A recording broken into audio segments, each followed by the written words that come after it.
चारोसे तालुका दिंडोरी येथे एका 2.5 वर्षांच्या चिमुरडीवर नात्याने चुलत काका असलेल्या 21 वर्षीय तरुणानं अत्याचार केल्याची संतापजनक घटना घडली आहे। नात्याला काळीमा फासणाऱ्या या घटनेमुळे सर्वत्र संतप्त भावना व्यक्त होत आहेत। संशयित आरोपीस पोलिसांनी अटक केली असून पॉस्को अंतर्गत गुन्हा दाखल करण्यात आलाय।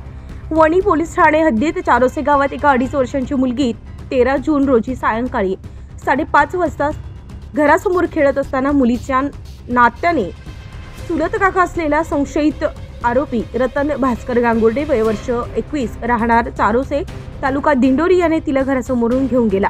मुलगी बराच वेळ झाले दिसत नाही म्हणून तिच्या घरातील आणि आजूबाजूच्या लोकांनी तिचा शोध घेतला असता रात्री 8 वाजेच्या सुमारास सदर मुलगी ही घरापासून काही अंतरावर उसाच्या शेतात संशयित आरोपीसह आढळून आली। याबाबत अधिक माहिती अशी की संशयित आणि 2.5 वर्षाच्या मुलीवर लैंगिक अत्याचार केल्याचं समजलं। याबाबत पीडित मुलीच्या आईने वणी पोलीस ठाण्यात तक्रार देखील दाखल केली।